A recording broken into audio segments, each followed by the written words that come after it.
Sir gate की तैयारी चालू तो कर दी है मैंने और बेहतरीन तरीके से तैयारी चल भी रही है। एक सब्जेक्ट खत्म होता है फिर दूसरा चालू हो जाता है। मगर सर जब दूसरा सब्जेक्ट स्टार्ट होता है वो जब मैं करता रहता हूं तो ऐसा लगता है पहले सब्जेक्ट का कुछ भी याद नहीं आ रहा है। ब्लैंक सा महसूस होता है। रिवीजन करने जाता हूं तो देखता हूं ऐसा लगता है पहली बार पढ़ रहा हूं। ऐसी परेशानी हर स्टूडेंट के साथ आती है और हर साल आती है। ये सवाल ऐसा नहीं कि आज पहली बार हमारे सामने आ रहा है। हर फैकल्टी के साथ हर साल स्टूडेंट यही सवाल पूछता है कि सर मैं पढ़ता तो जा रहा हूं, सिलेबस होता भी जा रहा है, मगर मुझे कुछ भी याद नहीं आ रहा है। ऐसा लग रहा है कुछ भी याद नहीं है मुझे। भले ही मैंने कितनी अच्छी तरीके से पढ़ा हो, शॉर्ट नोट्स बनाए हो, क्वेश्चन प्रैक्टिस की हो, मगर मुझे अभी कुछ भी याद नहीं आ रहा है। तो ऐसी प्रॉब्लम बहुत सारे स्टूडेंट के साथ आती है। ये प्रॉब्लम क्यों आती है और इसका सॉल्यूशन क्या है, सारी बातें हम देखने वाले हैं इस पर्टिकुलर सेशन में। सेशन स्टार्ट करने से पहले एक इंपॉर्टेंट इंफॉर्मेशन है जो मैं आपको बताना चाहूंगा।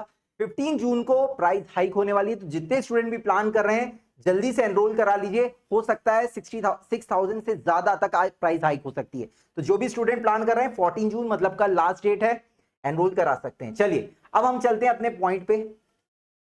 चल, तो हमारा पॉइंट ये है कि सर प्रॉब्लम क्या है, देखते हैं। द प्रॉब्लम इट्स रियल, ये बात सही है, सभी स्टूडेंट के साथ ये प्रॉब्लम आती है। Study one subject deeply, start the next. सबसे पहली बात ये है, ठीक है, ठीक है, होता यही है कि जैसे हम सब्जेक्ट स्टार्ट करते हैं तो बेसिकली हम पिछला भूलने लग जाते हैं।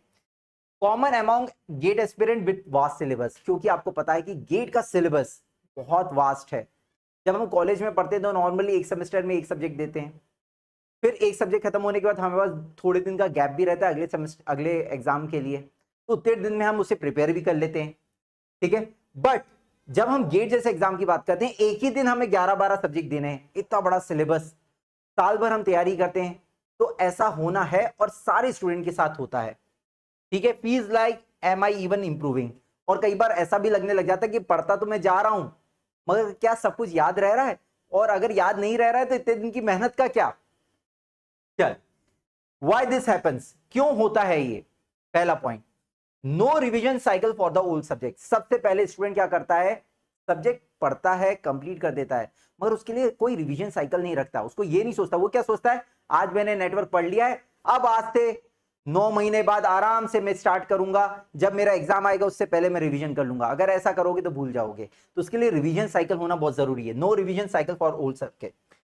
Lack of an integrated study plan, planning तो हम करते हैं मगर इंटीग्रेटेड स्टडी प्लान नहीं होता। क्या होता है इंटीग्रेटेड स्टडी प्लान, देखेंगे हम आगे चल के। Too much focus on new content, पुराना तो हमने पढ़ लिया है, अब क्या हो रहा है, ज्यादा फोकस हम कर रहे हैं नए कंटेंट पे, मगर पिछले के बारे में बिल्कुल भी नहीं सोच रहे हैं यार मुझे वो रिटेन भी रखना है। Passive learning, short term memory. हम क्या करते हैं, देखो मैं आपको बताता हूँ एक एग्जांपल के थ्रू। कोई भी चीज पढ़ते हैं तो ऐसा सोचते हैं हाँ ये फॉर्मूला, आप देखना क्लास में भी ऐसे ही होता है। फैकल्टी बोलता है कि इसको ना एसोसिएशन से याद करो, भाई कोई पर्टिकुलर फॉर्मूला है, बोले इसको एसोसिएट करके याद करो जिससे आपकी मेमोरी में एकदम इनहेरेंटली आ जाए चीजें। फॉर एग्जांपल मैंने आपसे एक फॉर्मूला बोला इंड्यूस ईएमएफ का डीसी मशीन का, P5NZ/60A। अब मैंने आपको अभी बोला, आप बोलोगे हाँ सर मुझे याद है P5NZ/60A, P5NZ/60A, ठीक है। शायद 15 मिनट बाद पूछूंगा तो भी आप बता दोगे, 1 घंटे बाद पूछूंगा तो भी आप बता दोगे, शायद अगले दिन पूछूंगा तो भी आप बता दोगे। मगर ये शॉर्ट टर्म मेमोरी है। आपने बोला हाँ मुझे याद हो गया अभी करके उसे रिटेन कर लिया है, मगर आपको कोई पर्टिकुलर फॉर्मूला याद ऐसे रखना है कि आज नहीं, आज से 9 महीने बाद, 10 महीने बाद भी अगर मैं आपसे पूछूं, कभी आपको सोते में भी जगाऊं कि हाँ चलो जल्दी से बताओ इंड्यूस ईएमएफ का फॉर्मूला क्या है, तो आपको रिवीजन की रिक्वायर्ड नहीं होनी चाहिए, आपके दिमाग में एकदम से आना चाहिए P5NZ/60। तो इस टाइप के तरीके से पढ़ना भी बहुत इंपॉर्टेंट है। तो क्या होता है, पैसिव लर्निंग नहीं चाहिए, शॉर्ट टर्म मेमोरी नहीं चाहिए, हमें लॉन्ग टर्म मेमोरी चाहिए। और हर चीज को इतने कंसंट्रेशन के साथ पढ़ना होगा कि वो लॉन्ग टाइम तक हमारे साथ मेंटेन रहे विदाउट रिवीजन। तो ये पढ़ते समय के लिए बहुत इंपॉर्टेंट है। तो ये हो रहा है इन सब चीजों के कारण। अब इनका सॉल्यूशन क्या है, solution solution number 1, active recall. Don't just read, quiz yourself. जब भी आप कोई चीज पढ़ते हैं तो थोड़ा सा बाद में उसको देखें कि मैं इसको रिटेन करके कैसे रख सकता हूं। Use tool like previous year question. जितनी ज्यादा क्वेश्चन प्रैक्टिस करते हो, कई बोलते हैं यार कितना सर कितना रटे, हम बार बार बिना देखे लिख के भी देख लेते हैं मगर याद नहीं होता। जब आप क्वेश्चन प्रैक्टिस करते हो आप देखना आपकी मेमोरी को ना वो बार बार साइकिल करता है एकदम से इस फॉर्मूले पे आया, फिर इस पर्टिकुलर फॉर्मूले पे आया, फिर इस फॉर्मूले पे आया, फिर इस। तो आप बार बार अपनी मेमोरी को चेक करते हो। क्या होता है, मेमोरी भी क्या है, बेसिकली एक ब्लॉक्स हैं अलग अलग, उन ब्लॉक्स के अंदर अलग अलग चीजें रखी हुई हैं। आपको एकदम से पता करना है कि अरे यार मेरे को ना पता करना है एफिशिएंसी ऑफ ट्रांसफार्मर का फॉर्मूला, तो उस ब्लॉक पे आप जाओगे, उस ब्लॉक में उस ब्लॉक को ओपन करोगे, फिर आप बताओगे हाँ इसका फॉर्मूला ये होता है। मगर ये जो ब्लॉक सेलेक्ट करने का तरीका है, ये बार बार एक्सरसाइज भी तो करनी पड़ेगी, नहीं तो ब्लॉक सेलेक्ट कैसे करोगे। और वो होती है क्वेश्चन प्रैक्टिस से। जब आप पीवाईक्यू क्वेश्चन लगाते हैं तो एक क्वेश्चन आता है, उसमें एक पर्टिकुलर फॉर्मूला यूज होता है, अगला क्वेश्चन आता है, अगला फॉर्मूला यूज होता है, तो ये ब्लॉक सिलेक्शन इंप्रूव होता है इससे। तो मैं सबसे अच्छा तरीका बताऊं आपको, क्वेश्चन प्रैक्टिस। आप देखना, जब आप गेट का एग्जाम दे रहे हो ना, एग्जाम के सुबह को भी मैं आपसे पूछूंगा ना, चलो ये फॉर्मूला बताओ, तो आपको शायद याद नहीं आएगा या अंडर कॉन्फिडेंट होगे। मगर एग्जाम में जब आप जाते हो और क्वेश्चन देखते हो, तो क्वेश्चन देखते ही जब आप सॉल्व करने जाते हो, तो आप देखना आप उस पर्टिकुलर टॉपिक पे ज्यादा कॉन्फिडेंट होगे और उसके फॉर्मूले आपको ज्यादा याद आएंगे। वही टॉपिक हो जिस टॉपिक पे आपने बहुत ज्यादा क्वेश्चन प्रैक्टिस की होगी, उसका रिवीजन आपको कम रिक्वायर्ड होता है, प्रैक्टिस कम रिक्वायर्ड होती है बाद में, क्योंकि आपने जब पढ़ा था उस समय उसकी प्रैक्टिस आपने बहुत ज्यादा की थी। तो क्वेश्चन प्रैक्टिस बहुत ज्यादा करो, पीवाईक्यू को कम से कम 3-4 बार निपटा दो। देखना ऐसा हो ही नहीं सकता कि आपको फॉर्मूले याद ना हो। तो पीवाईक्यू क्वेश्चन बहुत इंपॉर्टेंट हो जाते हैं। सेल्फ मेड शॉर्ट टेस्ट, ठीक है। तो यहां पे शॉर्ट नोट्स और शॉर्ट टेस्ट भी आपको देने चाहिए। जितना शॉर्ट नोट्स बनाओगे उतना बेटर, क्योंकि कॉपी पलटने का पूरा टाइम रहता नहीं है। स्टूडेंट क्या कहता है, आलस कर जाता है, या शॉर्ट नोट्स बनाओ ही नहीं। तो शॉर्ट नोट्स तो बनाना ही है, और खुद के ऊपर शॉर्ट टेस्ट भी करना है। शॉर्ट टेस्ट मतलब जैसे अब पूरा ट्रांसफॉर्मर कंप्लीट हो गया, हमने बहुत सारे फॉर्मूले देखे, उसके शॉर्ट नोट्स बना लिए। अब शॉर्ट नोट्स बनाने के बाद आप शॉर्ट टेस्ट भी लो अपना, कि चलो आज मैं सिर्फ फॉर्मूले के देखता हूं, बिना देखे लिख के देखता हूं कि यार मैं क्या क्या लिख सकता हूं, कितने फॉर्मूले में लिख सकता हूं, क्या मुझे याद नहीं आ रहा है।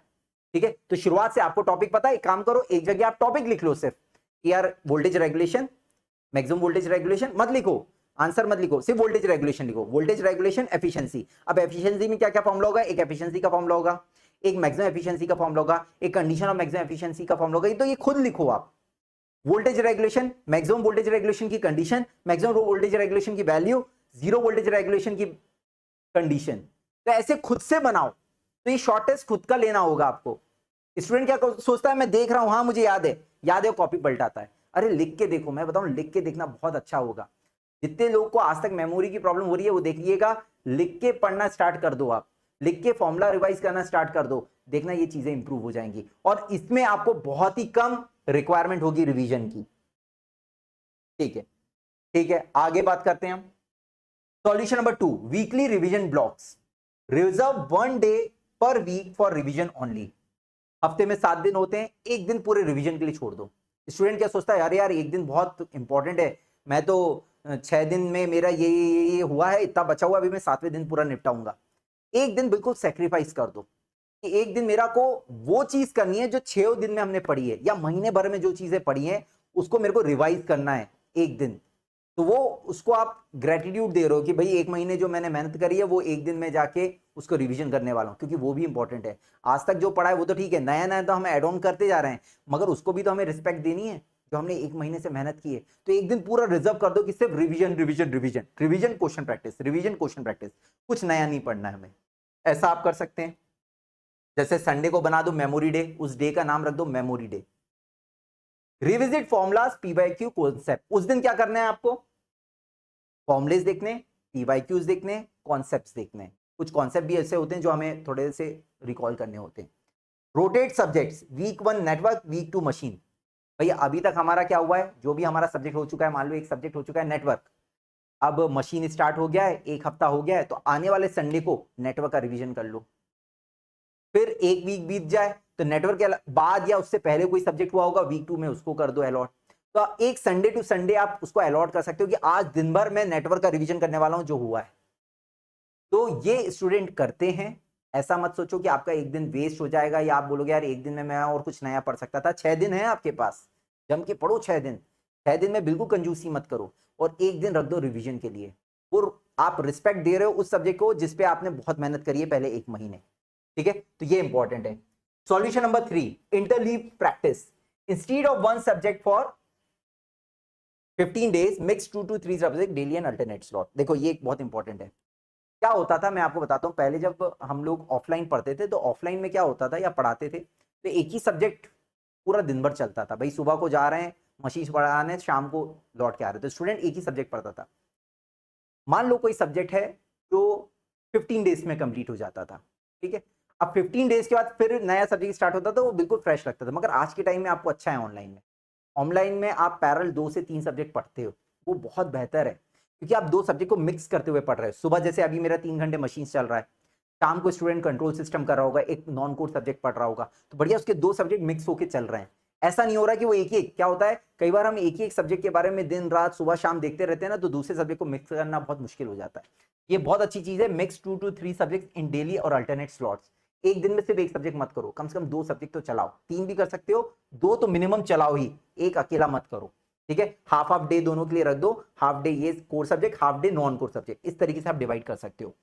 Brain learns better by switching and connecting. तो दिमाग को क्या होता है, बार बार जब आप स्विचिंग करते हो उसकी आदत डलवाना जरूरी है, नहीं तो ब्रेन क्या होता है, आलस करने लग जाता है। वो एक ही हाँ चलो मशीन पढ़ रहे हैं, बस मशीन में लगे हुए हैं, नेटवर्क भूल गए या कोई और सिग्नल सिस्टम भूल गए, ठीक है। तो उसको एक्सरसाइज कराने की आदत डालो, स्विचिंग कराने की आदत डालो, तो उससे क्या होगा, आपके लिए बेटर हो जाएगा।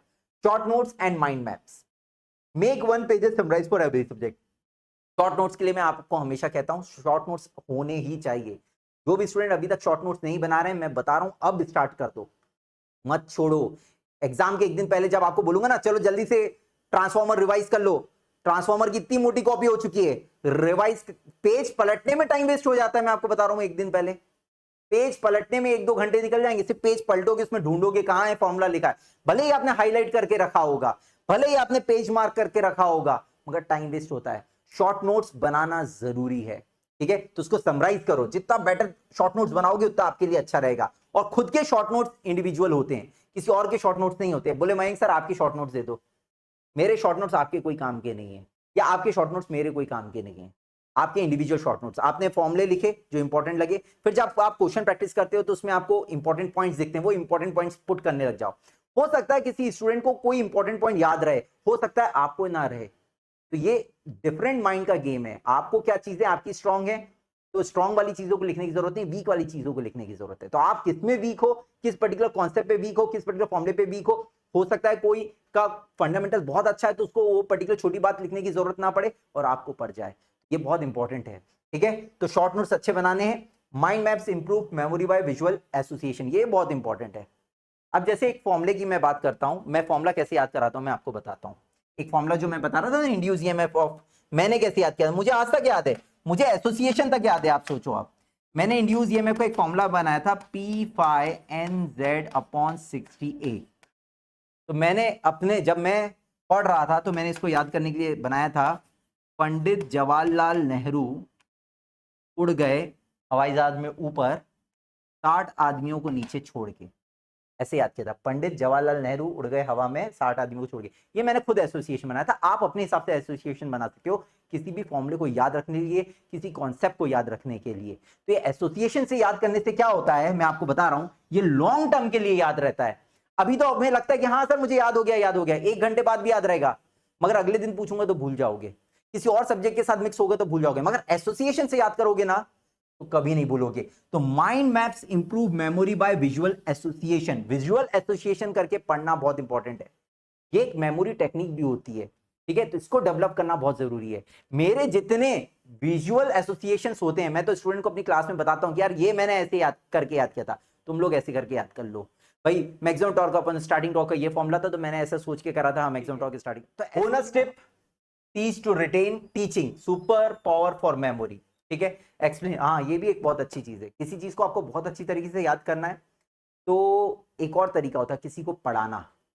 आपके फ्रेंड होंगे, आपके दोस्त होंगे, अगर हैं, नहीं है तो ठीक है कोई बात नहीं, वहां पे आप ये अप्लाई नहीं कर सकते हो, मगर जिसके दोस्त हैं, फ्रेंड्स हैं, आप उनको पढ़ाओ।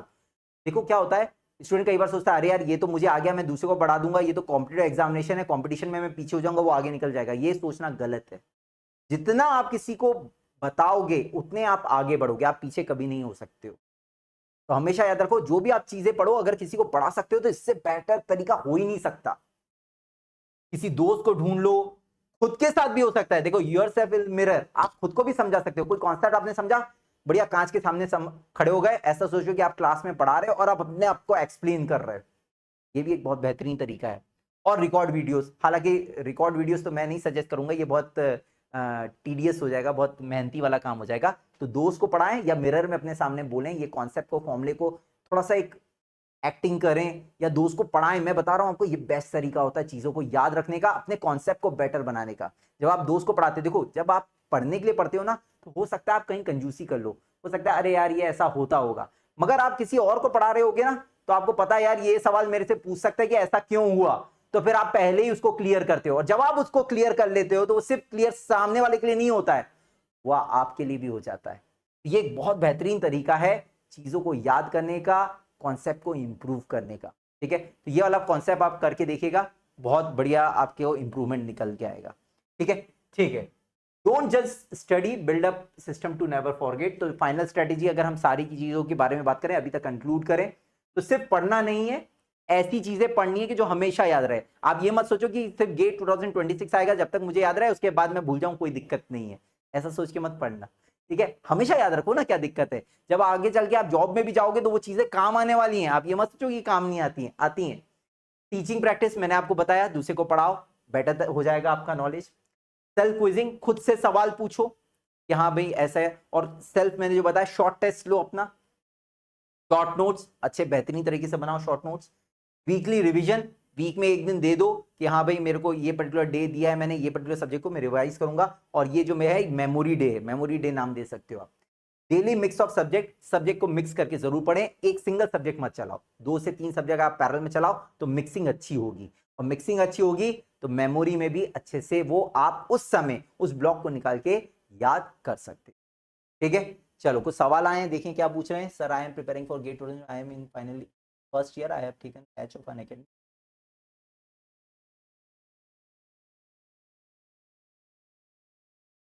ठीक है, कोई दिक्कत नहीं है।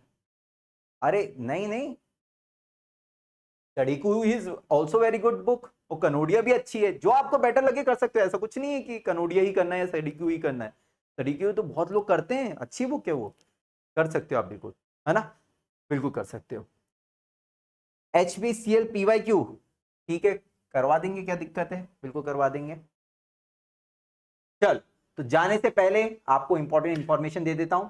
जितने भी आप, आपके फ्रेंड, आपके जूनियर्स प्लान कर रहे हैं अनअकैडमी का सब्सक्रिप्शन लेने का, तो कल 14 जून लास्ट डेट है, क्योंकि 15 जून से प्राइस हाइक होने वाली है। तो जितने स्टूडेंट प्लान कर रहे हैं जल्दी से एनरोल करा लीजिए, और आप डिस्काउंट ले सकते हैं अभी मैक्सिमम, अपनी गेट की तैयारी कर सकते हैं स्टार्ट सिर्फ 8,999 में।